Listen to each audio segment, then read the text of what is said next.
Let's understand how Kruskal's algorithm finds the minimum spanning tree of a graph. A minimum spanning tree is a subset of a graph that connects all vertices with the minimum total edge weight and no cycles. The idea is to first sort all the edges in ascending order of their weights, and then add them to the spanning tree one by one in that order. The first edge has a weight of 1, so let's add it to our spanning tree. Next, we consider the edges with a weight of 2. Since there are 2 such edges, we can choose either one. The selection depends on how the graph is stored. The next edge has a weight of 2, but it forms a cycle, so we skip it and do not add it to our spanning tree. The next edge has a weight of 3, so we add it as usual.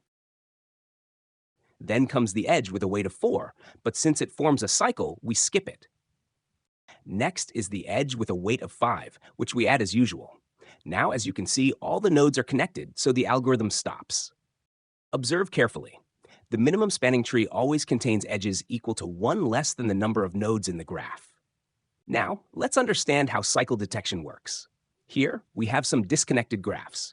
Each graph will have its own set. If 2 elements belong to different sets, it means they are not connected. However, if they belong to the same set, it means they are connected. If we connect an edge between nodes X and P, we need to perform a union operation on the sets to which they belong.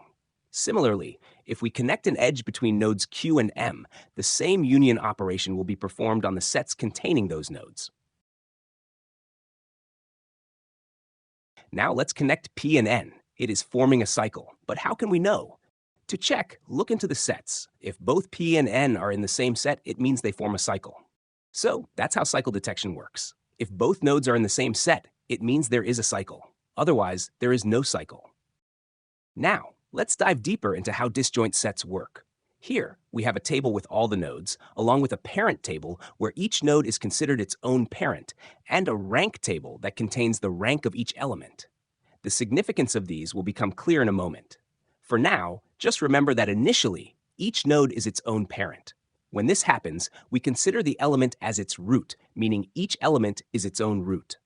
At this stage, every element is in its own separate set. Now, we have 2 main operations on disjoint sets. The first is the find operation, which determines the root of an element. This root can then be compared to the root of another element, and if they match, it means both elements belong to the same set. The second operation is the union operation, which is used to merge 2 sets. For example, if we perform the find operation on the elements A and C and check their parents, it turns out they are their own parents. This means they are the roots. Since the roots for both are different, it indicates that A and C belong to different sets. Now, let's perform a union operation on A and B. If we check their parents, it turns out they are both their own parents and roots.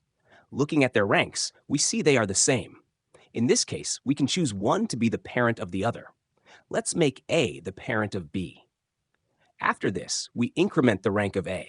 We could have made B the parent of A and incremented B's rank instead. It doesn't matter in this case. The significance of the rank is that if one element has a higher rank, it should be made the parent of the other. If their ranks are equal, we can choose either one as the parent. Now let's perform a union operation on A and C. Here, both A and C are their own parents, meaning they are the roots. Since the rank of A is higher than the rank of C, we will make A the parent of C. Similarly, in the next example, we perform a union operation on D and G.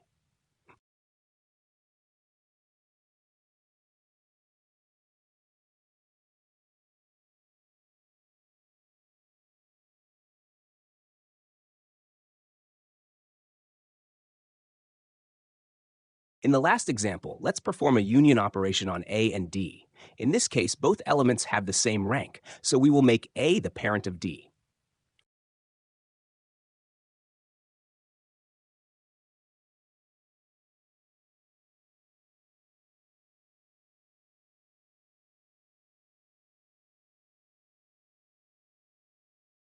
Now let's perform the find operation on E. We check its parent, which is also E. This means E is the root, and we found it in constant time. Now let's find the root of the element G. First, we check its parent, which is D. Next, we check the parent of D, which is A.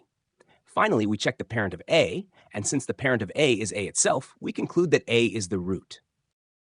Here, you may have noticed that we had to traverse the tree a bit more than in the earlier example to find the root. So, whenever we find the root of a tree that is not the parent of the node we are searching for, we simply connect that node directly to the root, making it the parent. This way, we save time when performing the operation on the same node again in the future. This technique is known as path compression. The time complexity of Kruskal's algorithm primarily depends on sorting the edges and detecting cycles. Sorting all the edges takes big O of E log E, where E is the number of edges. Cycle detection takes big O of alpha of V, where V is the number of vertices, and alpha is the inverse Ackermann function. You can look up the inverse Ackermann function on your own. In practice, its value is extremely small, so the term big O of E log E is the dominant factor.